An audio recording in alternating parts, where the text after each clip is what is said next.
and that's where I have to go. So I make it very short, but I don't go back and go, you crazy biatch, what were you thinking? You were a nutball from the beginning. You're the one who took our lockbox and cut it off your house before we even got there on day one, and we couldn't get in.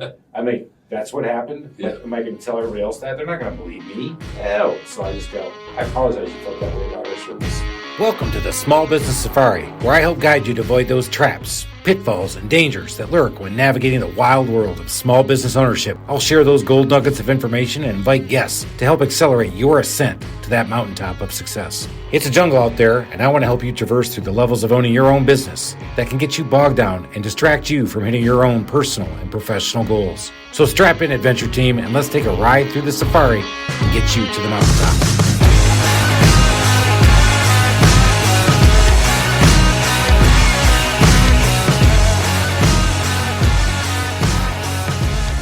Cheers, Alan. Cheers. Hey, before we start going too far, we are going to ask people to start sending in things to the fun bag. Send us into the food bag, the fun bag. It's not the fun bag, it's the mail bag. Mail bag. Oh, the mail bag. God, you're a mess already. Email me at chris@thetrustedtoolbox.com. That's chris@thetrustedtoolbox.com. And we'll get your question on air and we'll start debating that topic. And Ellen and I will give you our incredibly beer-infused ideas about how to solve that problem. That's chris@thetrustedtoolbox.com. I think there's no better advice than advice that comes from a couple of guys drinking beer and talking about business. I think I'm way smarter after 4 beers. You're better looking, that's for sure. Attaboy. All right. All right. What are we talking about this time? Testing and measuring customer satisfaction. I didn't exactly measure or test that one very well. So yes, how do you know that apathetic person's leaving? How do you know the Harry Heater's not coming? How do you know they're actually not serving Caterpillar sandwiches in your company? How do you know they're doing a great job? Well, now we've got the beauty of Google reviews and Yelp reviews, which they were pretty scary when they first came out, weren't they? I mean, customers could hold you hostage. So I started my business in 2008, and it was all about mail and print and get out there. And you had to have a website because that was the cost of doing business. But the online review world still hadn't really made itself known like it does today. Because that is, you want to know how you're doing? Go out there and take a look at your Google reviews. 97% of people go to Google, and those people are going to review you. But it's evolved. So when the Google reviews first started, everybody's like, oh, hey, Google review, or oh, I'll give you a bad Google review. And you're like, no, I'll give you whatever you want. Just give me 5 stars. And now I think it's evolved to the point where you have, I looked you up, you have well over 500 Google reviews at a 4.6, which I'll eat at that restaurant. Thank you, Alan.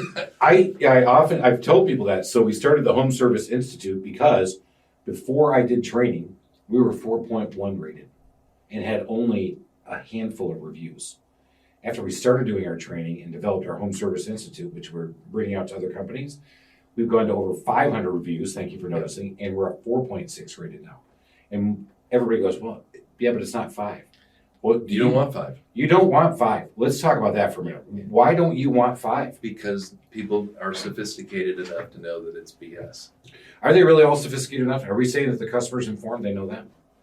I actually think that the kind of customer I want to have call me is one that has their head screwed on their shoulders. I asked the leading question because I agree 100% with you. Yeah. I'd love to joust you on that one, but I agree 100%. And the fact is now we buy half of our crap on Amazon, and I have learned to depend on reviews. And I know you have to be a little savvy when you're looking at reviews. So, for example, no offense to, let's say, Albany, Georgia. Okay.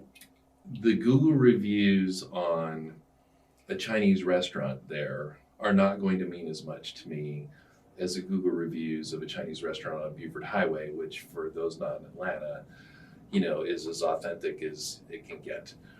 And so, I realize that there may not be as sophisticated of a palate in a rural town in the South for Chinese food. So I'm going to take those reviews with a grain of salt.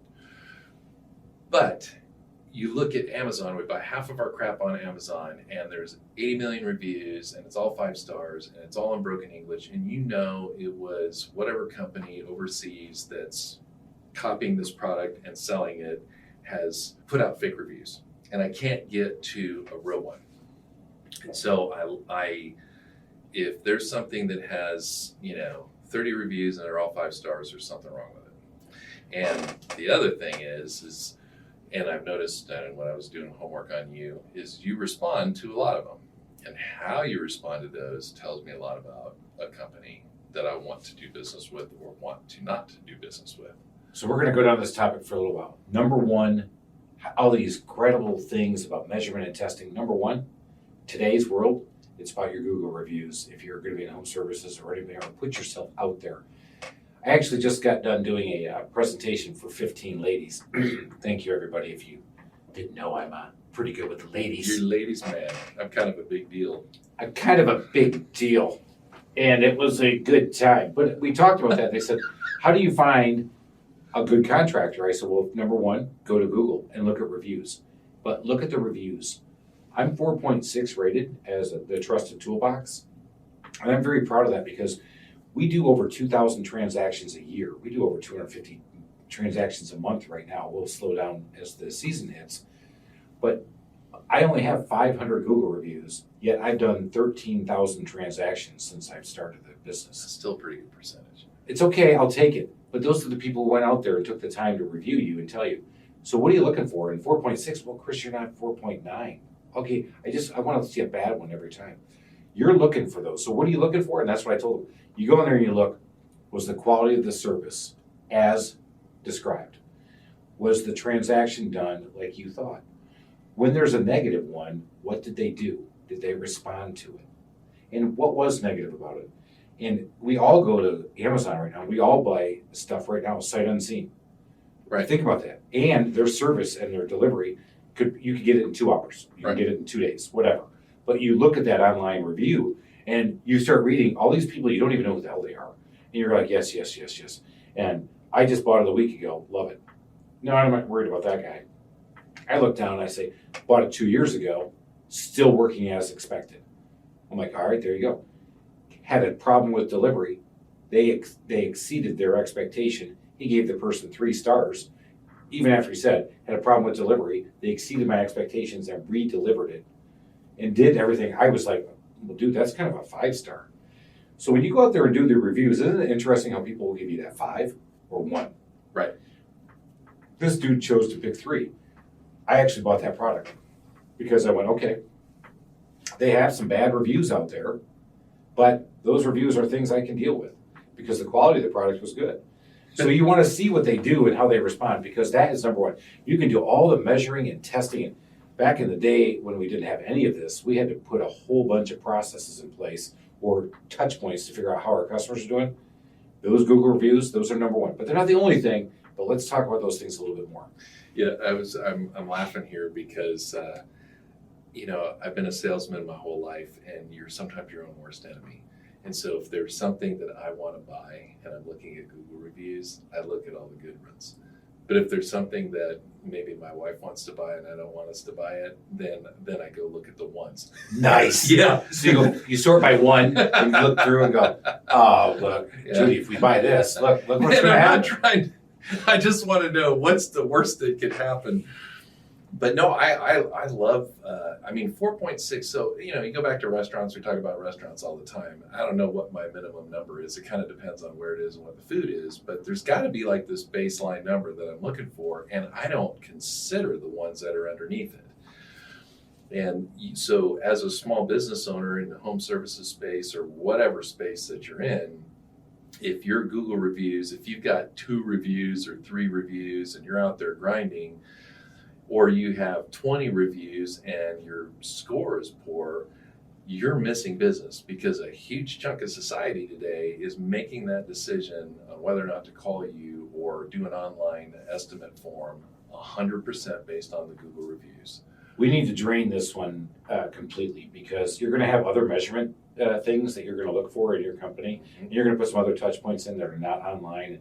But in today's world, getting those Google reviews and seeing how your team performs is huge. That's why at my company, we actually use a company called Haibu to help us get reviews. So we have cards. Solicit reviews. We do. And I incent my guys to solicit reviews. Yeah. And let me tell you why. When my guy is done with the transaction, my technician has finished the transaction at your house, he is not instructed to go slink away and ask the office to bill. He is instructed in our process to go up with his iPad and get you to sign off. He is also instructed to have you walk around and double check that everything was done to your satisfaction. The very last thing we do is we give them a card with a scan on it, because in today's world, especially after COVID, everybody's getting used to using their camera. Even my 74-year-old father knows how to use his camera and scan the thing and brings up a website. And it brings them to the review site. And we just ask them to rate the employee. But what I know about the rating is that if I, as the technician, finished with you, the customer, and I look to you eye to eye and I say, it would mean the world to me if you give me a review. If I didn't earn 5 stars, let me know and I'll make it happen. We do training in here all the time. We talk about this at the Home Service Institute. That personal connection. I actually had a lady earlier this week call and tell us that our review site was down, and she promised John that she would do a great review on John, and if she couldn't do it, she would feel like she let him down, literally, quote, word for word. We get the site fixed up, we'll figure out what happened. There was a little technical glitch. I just got the review this morning before we started doing the podcast, and it was a paragraph long about how great the whole process was of working with this company and having him, having the scheduler get him scheduled and having him finish a job and be an artist and be so concerned about her satisfaction. She said, you will have a customer for life. And that just, as a business owner. You wept. Oh my God. I'm actually getting choked up right now thinking about it. So those are the big ones, because we're going to do all these other measurement things. We're going to really start diving into how else do I measure customer service. But if I ask that one question of the customer, because we're working on exit interviews in the remodeling side, I'm going to have my remodeling manager ask 3 questions at the end of every remodel. Now, we don't do near as many there. We'll do about 80 to 90 remodels a year. One question. What could we have done better? What did we do well? Last question. Would you refer me to your friends? Yeah, do it in that order, because I would reverse those 2. Okay, I'm going to reverse those 2, only because Alan said so. I might actually, because I was trying to remember what I told him to do. We just actually rolled this out. And I think our first exit interview is going to be later this week, so I'm going to see how it goes. But we just implemented this because I wasn't getting the reviews on the remodeling side. Yeah. So all these great reviews, you said 4.6 review. Right now, they're all come from the handyman side. I'm getting very few of the remodeling side. And when we're doing 2,000 transactions a year, and I get these, when these guys are doing 80 to 90 transactions, I'm getting none. I want to get some more reviews, because that's going to be my telltale. Yeah. If these people will tell us what we do well, what could we do better, would you refer me to your friends? Because that's big. Because if you're looking at face to face, you'll see it right away. This is the lie detector test, right? The eyes dart to the left, eyes dart to the right. Like, I don't think I'm getting that review. I don't think I'm going to get that referral to the customer. But if they get that, oh, absolutely. Now we're talking about business. Yeah, and there's really kind of 2 roads that we can take on this, because you desperately want those good Google reviews, but you also really want that feedback. You really want to know how your business is doing, because the reviews are one thing when it comes to attracting new customers, but what your customers really think is where your loyalty comes from and your referrals come from. So they're kind of 2 different things in my mind. So I think we've drained the Google thing. I think everybody knows this. Not there yet? All right, let's keep going. Yeah, a little because I've got other ones. Well, yeah, and just simple little tricks. Like, one of the things I learned was, training your employees, where if you have somebody who just freaking loves you and the job you did, and then to say, hey, it would really mean a lot to me if you could do a Google review. And I'm not one to say, if you can't do 5 stars, there's a side of me that just says I want it to be natural and organic, but I understand how we're trying to get to 5 stars, because I actually don't do Google reviews very often anymore, because a 5-star means Ritz-Carlton. Yeah. A 4-star means I'm going to go out of my way to that place. It was awesome, but that's not what it means to the general public anymore. No. Yeah. So it's 5 or 1. It's 5 or 1. But just for the record, that's not 5 and 1 tool, because I am in the construction world. 5 and 1 tool. This is not 5 or 1. It was 5 or 1. But to follow that thing up with that, so you've got that person who's a raving fan, your employee's like super excited. Oh, they may do a Google review. Why not teach them to say, do you know how to do them? Do you know how to do a Google review? And there are probably some people of a little bit more advanced age who still, they've got an iPhone because their kids bought it for them. They don't know how to do a Google review. I literally had a guy call the office saying, I am here with Mrs. So-and-so. And we are on her computer and we're trying to figure out how she can do the Google review. And it came down to both of them not knowing that she had to have a Google ID, which is a Gmail account that she didn't have. So that didn't happen. Yeah. We didn't get that Google reviews because Google's 97% of all people will Google something. It is part of our vernacular today in the world, and that's the big behemoth, and that's why it's worth talking about. But there are other areas we can actually start to measure how we're doing as a company and looking at things outside of Google. But yeah, I mean, it's as simple if you have Google Maps on your phone to just look up the Trusted Toolbox like you would a restaurant, and then just scroll down a little bit. It's like, would you like to rate this place? Yeah. And there are people, believe it or not, that do not know that exists. Exactly. It's hard for us to do that because you have to have the Gmail account. You can't just do it without having a Gmail account. So you actually have to have a Google account. So we give them another one, and that's Facebook. Mm. Facebook reviews have shown to be even higher rated in terms of customer loyalty. Really? Yep. So that's a very interesting one for us. Now, in our world of home services, one of the areas, and thank God they don't use this, is that Yelp is not very highly used for people looking for home services, which is great because I think Yelp people go out there, are on a mission, and they are on a mission from God. Isn't that weird that they can have their own culture or something? It's more of a restaurant, maybe hotel kind of a place. Yeah, Yelp is so hard, and what's worse is a little insight into this world. If you don't pay Yelp to advertise with them, then they will suppress reviews that they feel have been planted, or they will do that Yelp sort and they will put the review down. I watched a customer of ours. She showed me the screenshot of the Yelp review she did for us, and Yelp has yet to let us see it because they felt like it was planted. I'm glad you brought that up because Google has some similar things. So if you're listening to this and you're a small business owner and you've got 3 reviews and you're freaking out because all of a sudden Chris and Ellen in their beer-soaked wisdom said I need to have a lot more. So you go to your next Chamber of Commerce event or your networking event and ask everybody to do a Google review of you, Google's going to reject that because it's out of the norm. 100%. If I ran into that as well. As I started the business in the beginning, Google was there, but it wasn't as omnipresent as it is today. And so we used a local directory search firm called Kudzu, which here in the Southeast is known for a leaf that blows all over, but it was part of Cox Communication. They've actually shut that service down since then. And that's where almost all my reviews were housed. They were on Kudzu. Oh. Yeah, and so that's why we've had to build back up because we lost that directory service.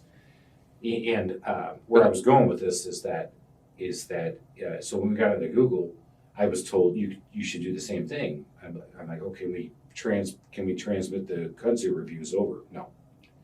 So I did. I went to a chamber event and I said, please go out there and review us. They put them all out there, like 35 reviews, all in a week, and they all got rejected and removed.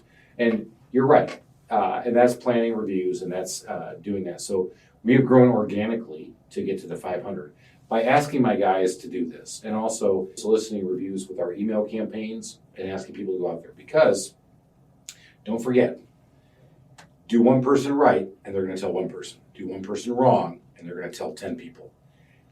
In the world of online reviews, and I put this in my book, where do we all become? Oh, you want to know about my book? Yeah. Let's pause for our sponsors. You From wrote the Zoo to the book? Wild. Yes, I did. And I'm getting wild feedback about how good it is. It's an easy read. You can actually read it over a weekend. I had a guy who read it on a plane trip out to Vegas, 3 hours. No kidding. So and he won money in Vegas just because he read the book, right? Well, that's what he told me. Yeah. He said actually not only did he win Vegas, but Steve Wynn actually asked him to take over the business because he learned so much about business from my book. Thank God for your book. I think you should read that book. It's an easy read. Add that to the arsenal, put that in the book club. But in the book, I talked about online reviews and how this works. And when you get out there and get these reviews, you have to go back and forth with people. It is the devil we know, and you have to dance with that devil. And the devil is this, because one person tells one if you did a great job. You do a bad job, and that one person decides, let me dust off my fingers, and they get some keyboard courage, and they go to the keyboard with nobody around and go, Chris and his team suck.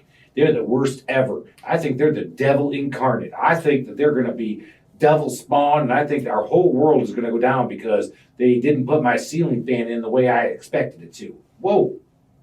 When did you become the town crier? And when did you decide you were going to help your fellow man by telling everybody how bad I was as a business owner? It's really flipped the script on what's happened. And people say, well, it puts the power back with the consumer.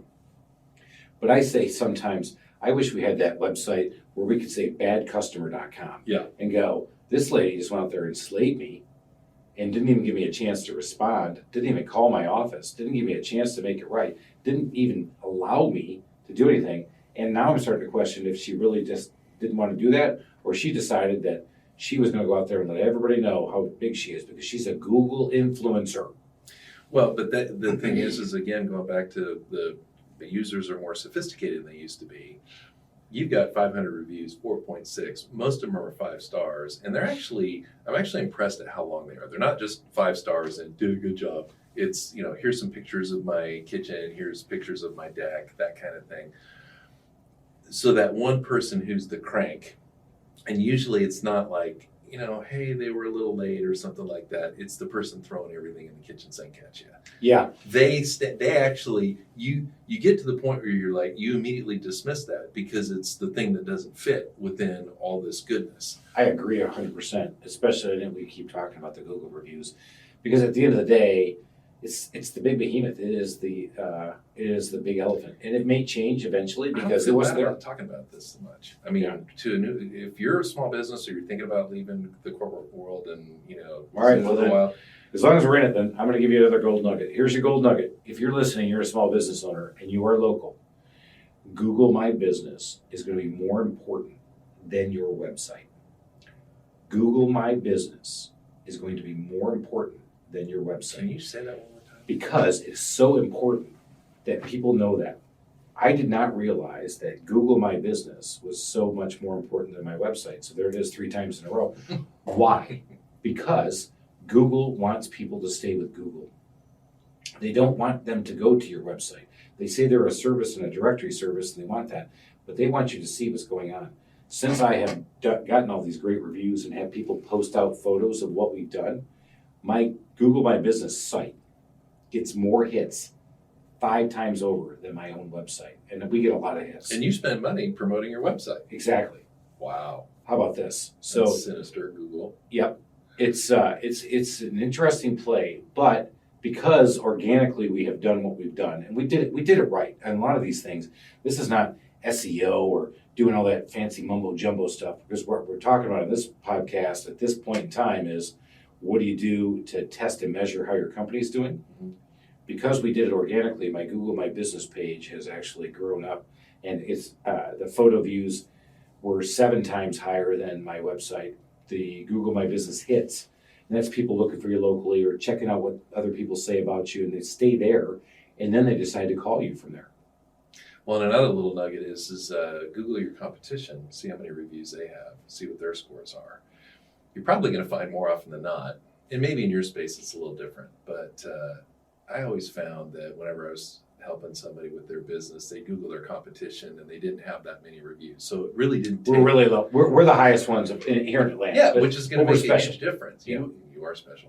I am special. So the fact is that it doesn't take that much to make yourself stand out, and we've kind of illustrated how important this is, but you have to do it relatively organically. It's got to be organic. And so what is it? So what in your mind is that, let's say for a small business owner is just starting out, what do you, 2 or 3 a month, something like that? Even if a couple a month. Depends on your transaction volume, but oh boy. Again, 2,000, over the years, 13,000 transactions. My first 300 my first 400 got canned with kudzu. But you don't need 100% response. No. You just need a growing number that ultimately puts you ahead of your competition, and you need to do it in an organic way to where Google doesn't flag it. So if you got 5 a month, in a year you're going to have 60. How does that compare to most of your competition? It probably varies them. It does vary. Yeah. Yeah. You know, the interesting thing for me too is that Google does not reward you for having more reviews. At least right now it's not. But it does tell me how my business is doing, because it tells me I've got 15 guys out there every day doing handyman work. I've got 5 remodelers out there doing remodeling work. And if I get 5 Google reviews a week, I'm pretty thrilled. Well, then the other thing you're doing, and I want to talk about this a little bit, is you're responding. And I think sometimes I get annoyed if everyone gets responded to when I'm looking at a site. But I like a lot of responses. I like them to be personal, but I'm also taking a look at how are they responding to the negative ones. So how do you respond to the negative ones? And to me, I can't wait to hear what you have to say, because you're going to be processed, and I'm going to be more, touchy-feely about this. I like each one to be kind of customized, and I've seen some companies, they say the exact same thing every time. Well, that to me sounds like the hollow, I'm sorry, it doesn't really mean you actually cared. You're just doing that because in social media language, you're supposed to do that, not that you actually cared that they had an issue. So I've noticed some customization on yours. I'm very big on the customization because I agree. Here's my philosophy on responding to negative reviews. And by the way, it's in my book. You need to be short, you need to be concise, and you need to address the issue and let them know that they've been heard in what you've talked about. Do not try to argue this in the court of public opinion. No. I have actually had one of the reviews that came through said, went there, fish was horrible, service was terrible. I wrote back, we're not a restaurant, we are a handyman company. I don't think this review is reflective of us. Of course, I got a 1 star. But in other ones, if you should do better fish then. in fact, I asked Google to take that one down. No response. I got nothing. Amazing. Back to their customer service. Oh, I didn't say that, Google. Please. Yeah, that's Right right. there from You get a little sweat on your forehead. Wait. But on a real one, when they've taken the time to tell you how bad your service was, they felt like they needed to tell everybody about it. I have done a number of things. I have said, please call the office. I have tried to contact them and let them know that that's not the way my company works. I apologize for that misstep. That's not part of who we are and what we want to do. We can make this right if you would allow us to. You just let me know. I've also said in some cases, there's some out there that are just absolutely that wild, way off person is nuts. I'll just wrote back and say, I apologize, you felt like that about our company. And that's where I have to go. So I make it very short, but I don't go back and go, you crazy biatch, what were you thinking? You were a nutball from the beginning. You're the one who took our lockbox and cut it off your house before we even got there on day 1, and we couldn't get in. I mean, that's what happened. Yeah. Am I going to tell everybody else that? They're not going to believe me. Yeah. No. So I just go, I apologize you felt that way about our service. Yeah, because if you actually say that, then odds are they're going to argue again, and then you're going to get into this long drawn out. I watched a colleague of mine who has a small business. It was a former employee who decided to go out there and just slay him on Google. And he decided to go back out on Google and send a 4-paragraph response talking about how this is an ex-employee, it's not reflective of his company. This guy is basically a big piece of shit. He didn't say the word in there, but he just went on and on and on. And the dude doubles down and comes back again, the ex-employee. And I've looked at that and go, at the end of the day, do you really think that's helping your business? And somebody said, and you've said this earlier, well, at least he stood up for his business. Yeah. I'm like, yeah, but he could have stood up as an ex-employee, just disgruntled, period. You would have said, okay. And I have had experience where Google should take that down. They actually take those a little more seriously than a customer one. So Google's the big one. But I do have other ones. Facebook, I told you, that is another way to tell you about the end customer experience. Mm-hmm. We also employ a company who comes in and takes a sampling of our customers and asks for a survey. That is a hit or miss opportunity, by the way. So it does work. However, it also can piss off your customers even further. why are these people calling me asking me about you? Why don't you call me and ask me about you? Yeah. Oh boy. Yeah. Yeah. So what we do, You said do. I did say do. But let me, back to Google. Right. So the Google reviews sort of are an indication of how well you're doing, but what they really are is a marketing tool. I agree with, it's a marketing tool for sure. And you got to put that in your marketing arsenal when you're putting it in there, but but it is a great review tool. But it doesn't really tell you what you need to know. And I'm not going to say want to know, because sometimes business owners don't want to know the truth, but what you need to know is, what do your customers really think about you? And how do you find that out, Chris? Let's go ahead and thank one of our sponsors. Are you in the home service business and train your employees to represent your company in the right way when they're taking care of customers? Are they providing a 110% customer experience? If you aren't getting those rave reviews that you expect, or those repeat customers that you crave, then you need to get the HomeServiceInstitute.com training programs. These training programs talk the language of your technician and help them figure out how to align your goals with their wants. Go ahead and check out the HomeServiceInstitute.com and all of their training modules, and they will turn your employees into 110% customer experience providers. That's the HomeServiceInstitute.com. And now let's get back to listening to what the guys have to say. So that's a hard one for us to say immediately, because they'll let us know on the negative. But they won't. That's easy. Yeah, that one's easy. But the apathetic one, the one that won't come back, it is hard to do that. So what we actually have done is we measure the calls coming in, and we measure the call answer rate. And then I will listen to the calls coming in to see how we're doing up front with the calls. And that's not just a piece. I'm talking about from a customer service perspective, to let us know what our customers are saying, what they're thinking. That's one piece. That's a lot of data coming in, by the way. The next thing is, how are we doing on converting the estimates? So I'm going down what sounds like operationals. Yeah, KPI talk. Right, a lot of KPI talk, but it starts to tell me what our customers are thinking about us. So there's some marketing information in there, there's some advertising information in there, there's some conversion ability on your sales guys in there, or the... Is conversion ability a word? I just think I just made one. I think you made one up, George Bush. Thanks, appreciate it. I'm good. Well, have 4 beers in. That's what we do. Conversion ability. That should be one of your KPIs, folks, is conversion ability. There you go, conversion ability. And moving in, scheduling timeline, how long it takes to get them scheduled. Because we do know that the timeline in there does affect what our customers think about us and how we're doing. Because right now we're resource constrained and we're coming into the holiday season and there's a ton of work on the books. And we're also going through a 7-day rain cycle, which kills our ability to finish things. So we watch that. And then the last thing we watch for is what we call add-on sales.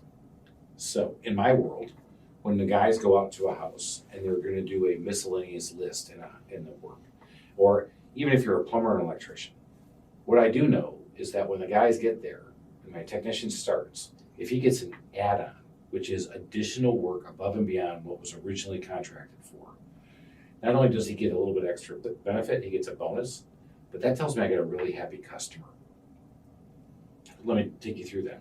Because if he wasn't doing a good job, if the customer experience was really kind of bad, and they had to do that add-on work, I've seen where customers will refuse to have that person do it, will call back in and have somebody else come back out to do the work. But if they allow them to do the work, odds are, and the chances are, and the percentages are very high, that my guy was my technician with everything we've done, was set up for success, did a great job, and they want additional work while he's there. So we really track the add-on sales to tell us if a customer is happy. And because we also know that if the customer is happy, that means the technician had a good transaction. And that means that everything we did until we got there was a good thing. Add-on sales means happy customers. And that's one of the biggest stats I'll lay out on everybody. Even if you're a plumber, you're an electrician, flooring guy, window cleaners, you're like, well, they can only clean so many windows. Well, what if you only sold the outside of the windows, and this guy was able to get him to move to the inside of the windows? What if there's all those what ifs? Really measure that one, and that one has been a key indicator for me. And that's where, again, the Home Service Institute, which I'm talking about a lot, helped us because we really put that training in place, and we started to see good customer experience. Have you ever, I'll put you on the spot. As I say this, I kind of wonder of the people who are listening, and let's say they're in your industry, the home services space. It actually could be any business. Are they an owner operator? In other words, they're the ones that do everything, including service the customer, or do they have employees? And as soon as you have employees, then as an owner, you're one step removed from the transaction, and you may not really know how well it goes. And you've built up enough of a business and you have all these crews, you have to start looking for signs within the data. And not only for employee satisfaction, but even, or customer satisfaction, but employee satisfaction. Exactly. You've spotted that. You've talked about that before. But have you ever, as a business owner with a lot of employees, just grabbed some customer names, recent transactions at random, and picked up the phone and called them? I have not done that because I'm so leery, not of getting the information, but because we did have a company do this for us, and the negative backlash I got was so high that I felt like that wasn't good. Yeah, So, I didn't say company, you, the owner. I have not taken the time. People love talking to the owner. So back when I was smaller, there's 4 or 5 guys running around, and Chris was the only estimator and the scheduler and the operations manager and the accountant and the chief marketing officer and Dan. But I used to go out and check on guys in the jobs, and I always come up and say, "How's it going?" Mm-hmm. And I knew right away. Yeah. If they went, "Oh, it's going great," or I got the hush tone.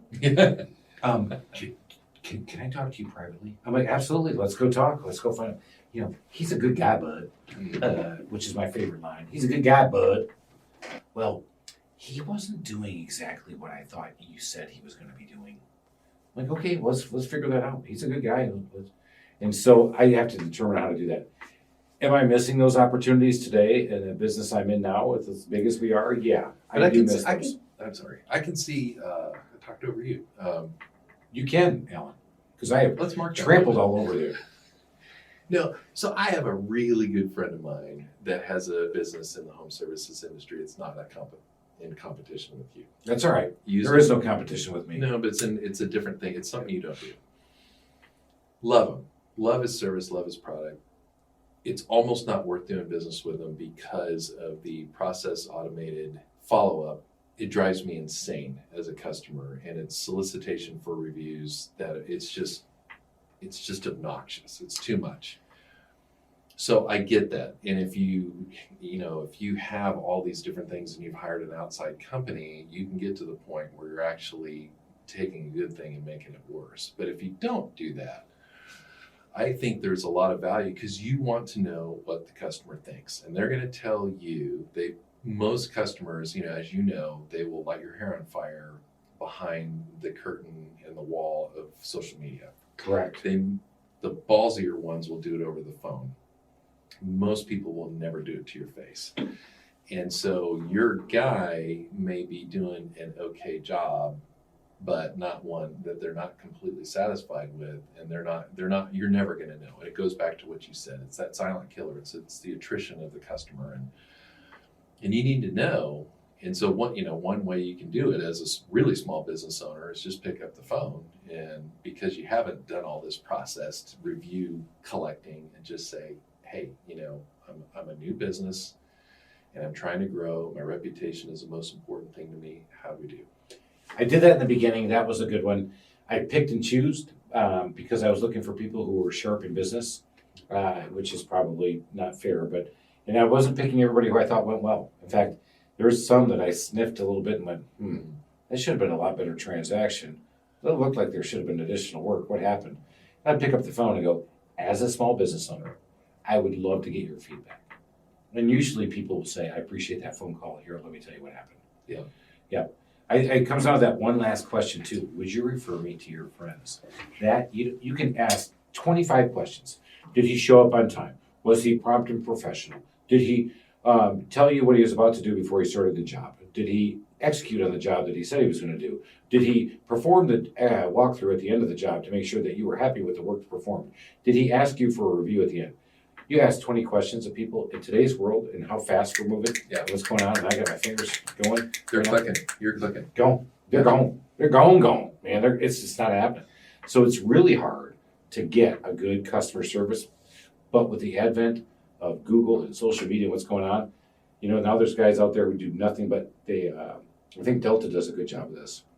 They are watching on Twitter, they're watching on Facebook, and they're watching on all the other social media websites for hashtag Delta service sucks. And they go out there and they'll respond to people online. And I think that part, that's great. Good on Delta. As a small business owner, can I do that? No, but I think, it's an opportunity. I think the owner has to touch base with the customer until they just absolutely can't, and that's a good problem to have. Ellen, I'm going to tell you a story. It just came to me. We did a job for a customer, and I got the call and said, hey, I'd like to talk to the owner. Okay, they tried to call. Here we go. And I started with, I apologize this happened. What can I do? He goes, well, Chris, I'm in the car selling business, and I sell cars for a living. And I'm the sales manager of a very large dealership here locally. And we sell Lexus. And I think it would be a good idea if you came out to my house and just see how your team performed. Because every once in a while, as a sales manager, I got to go out there and kick the tires to see how my sales guys are doing. And I think you might want to come out here and kick these tires and see how your guy did. And that's how he rolled me. He rolled me like that. Did you buy a Lexus? I did not buy a Lexus after that. In fact, I will never buy a Lexus because the guy was such a pompous ass about that. When I went out there, the work was not anywhere near the quality level of the work that we had. The fact that he needed to have the owner come out there and kick the tires does say, and it emphasizes your point, is that you do have to go out there and you do have to see these things, and you can't get so out of touch that you forget what it takes to do the jobs. Because if you're getting out of touch and people aren't doing the jobs the way you expected, or doing some of those things that you thought you trained everybody to do really well, it's a great way for you to reinforce that. Well, and it's one of those things that can sow the seeds of destruction in your business, and you won't see it coming, because when you're new and you're growing, every time the phone rings, you're excited, and you'll do whatever it takes to make that person happy. And you're probably going to call up and follow up, and how did we do? And it could be something like, you know what, they really did a good job, but they smelled like smoke.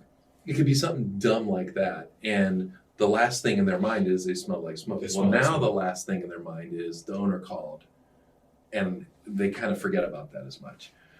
But next thing you know, year goes by, 2 years goes by, you're busy, you've got all this business, and you're not nearly as locked in on each transaction, each customer. You've gotten to the point, we talked about this, when do you actually not know the name of every client that you have? And you've got business coming in, and you're less focused on that back end. And what you don't realize is maybe a cancer has started in your business. And before it's too late, you've got major issues that just because you took your eye off of that back end customer feedback. Ellen has me rubbing my head. Yeah. Because this is a Frau Brewing, that's killing me idea. All right, as you get bigger, you can't provide that same personal touch that you would hope you could touch with people. But some of those customers that you touched and gave that great personal touch to are not going to be your customers 10 years later. What am I talking about? Some of the customers that I started with, that I went over backwards for, really were not good customers. They did not allow me to have a profitable transaction. Their customer loyalty was never around me providing a great service. It was about me providing the best price. Right. And people have come back to our machine that we are today. And I know that they have opted out of our company. I just ran into it. And so that's why I'm sitting here rubbing my head going, was it good? And frankly, it was, because I had given away work in the beginning. We're a lot better today. They didn't see the value that we could provide. Chris wasn't there doing it. If Chris went back and tried to get him to stay in the business, great. But do you think I'd have to give him a big discount? There goes the profitability. Then there's the other side. There's a cancer growing in your company. It's really falling apart because of your lack of attention to customer service and not being that customer experience champion you absolutely were in the beginning.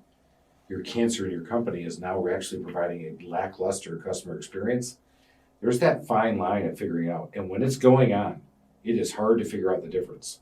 I just realized this happened to me about a month ago with a customer, because she came up to me at the Duluth Fall Festival here in Atlanta, and in Duluth, Georgia, and said, "Hey, Chris, I'm glad to see you guys are growing so big.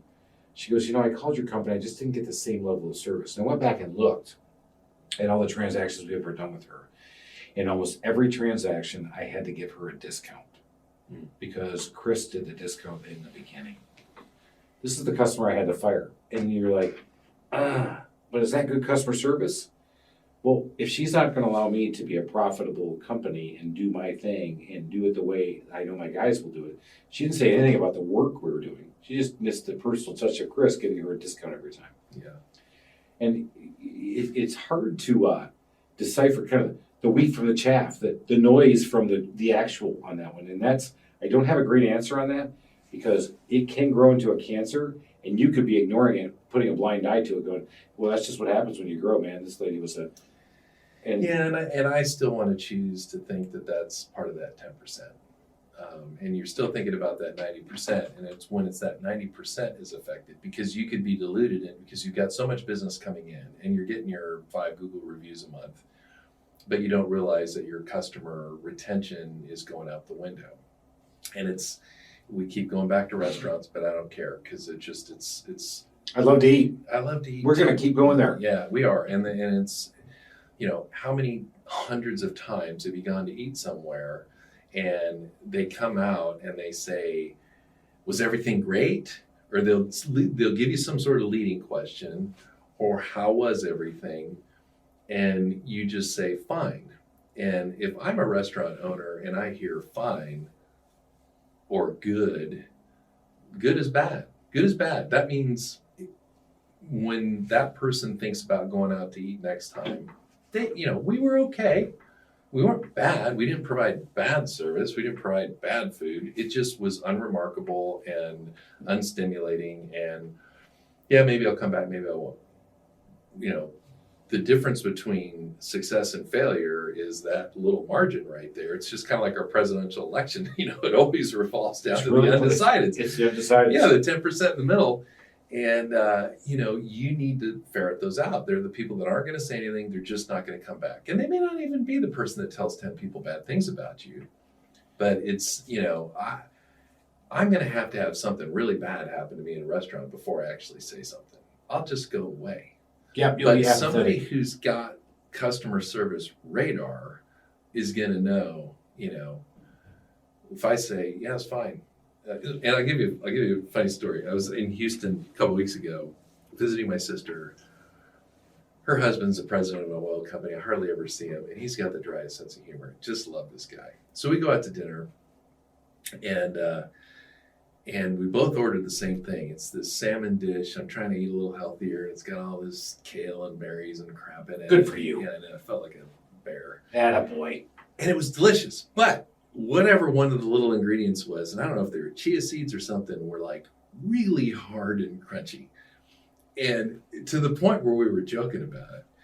And the server comes by and is like, was everything great? And he goes, yeah, mine's really crunchy, thanks. And she goes, awesome. She didn't hear a thing he said. He just said, it's really crunchy. And I'm like, that just goes back to what we were talking about. You can process this to death, and you say it's just hear, look, see what are they really saying. I do think as an owner, especially when you start to scale, because in my business as you scale, you have to go back and kick the tires. I didn't like kicking the tires. I didn't enjoy that whole process with the guy. I know that when we were done, because I went and inspected it, it looked top notch, 100%. Guy was great. And he did appreciate what we did. He actually did thank me, so he wasn't a total D-bag. Why didn't you buy a Lexus then? Because no. Still not buying a Lexus. You're a truck man. I got a truck, man. Come on. But yeah, I think you have to go back in every once in a while. So Undercover Boss, if you ever watch that show, love it, right? Especially when nobody really knows who they are. And gets to see how the business is. Like, well, you thought it was this. I think you have to get back in and look at it. But how do you really measure the customer experience? We talked about it, kind of wrapping this sucker up. Google reviews will tell you a ton. Google My Business will help you in your business do this. Facebook is also a great way to monitor. If you want to monitor other social media sites, you can. It's going to be hard in the beginning because you just don't know where people are going to. But if you start to measure some of those KPIs in the beginning and then maybe go out there as we have a role here in our company called Quality Assurance Manager. He goes out there, when he sniffs that something's going wrong, he goes out there and takes a look, and usually he's right. He's a great bird dog. Yeah, and I think, again, it seems like customers can get violent really easily, so you feel like, well, if anybody's unhappy, they're going to let me know. And actually, a vast majority of them aren't. And you need to be able to have the courage to hear feedback from your customers, and you need to ask for that feedback in a way that they know it's okay to give you feedback. And usually it's not that big of a deal, but again, going back to that deal, like, he smelled like smoke. Everything was great, it smelled like smoke. That would make my wife never call back again, even though you turned my house into, the Sistine Chapel. That'll be something that'll make you. The hard part about doing that, though, Alan, is it's so personal to you, especially when it's your small business in the beginning. Mm-hmm. It is hard to listen to that feedback and not go, oh my God, I'm going to go kill that guy right now. Oh my God, this is the worst thing ever. I don't even know what to do. And my blood used to just absolutely boil. I couldn't even get out of the moment listening to this, especially when I'm agreeing with the customer that this was not a good transaction. It was horrible. And I can't figure out how else to fix it right now. I'm like, I want to go get my truck and start fixing this stuff right now. And it is hard because as a small business owner, it's very personal. So the big thing I would tell you, and I said that in my book, first thing you do, depersonalize. Take yourself out of the moment for a minute. You get a negative review on Google, take yourself out of the moment, and then respond cold, without emotion, with the right thing that's going to help your business survive this and move on, because your business will survive this. Yep. You will be better for this. This is not going to be the end of your company. It was one person. Learn from it, pick it up, make sure your company's doing better next time, and you can make this happen too. Yeah, there's almost nothing that can go on that you can't fix. And the fact is like we talked about the way I take a complaint call, you need to know. It's your business. So There's a lot of money riding on the line. That's so Don't hard. stick your head in the sand. Yeah, it is. You're right. You have to do it, but it's so flippin' hard, But man. you think it's going to be hard, but honestly, more often than not, you're probably going to be surprised. I agree with you 100%. I have had that dreaded, okay, Chris has to have the owner call. And when I make the call, I'm ready for just, guys loaded with beer, have the 2 shotguns coming to my head. And they usually start with, I'm not that guy, but here's what happened. Yeah. And I'm like, if you allow me the opportunity to come out there and take a look at it, and they go, I'd love for that. Yeah. And you go out there and you meet a person. Freaking pour you a cup of coffee and making brownies. And the first thing to do, I've had people apologize. I'm sorry you're coming out here. I'm like, don't apologize to me. I said, I'm here to make this happen. Let's go make this work. But that happens so rarely. But again, in my business, when it happens, I obsess about it. And I grind my braces right off my teeth. But just know that if I were your customer in that scenario, I promise you I will be more loyal to you after something went wrong if you handled it that way. I agree. Yep. So take that away. They'll be more loyal to you because loyalty brings profitability. And until next time, make it a great day, everybody. See ya. Thank you for listening to this episode of the Small Business Safari. Remember, your positive attitude will help you achieve that higher altitude you're looking for in the wild world of small business ownership. And until next time, make it a great day.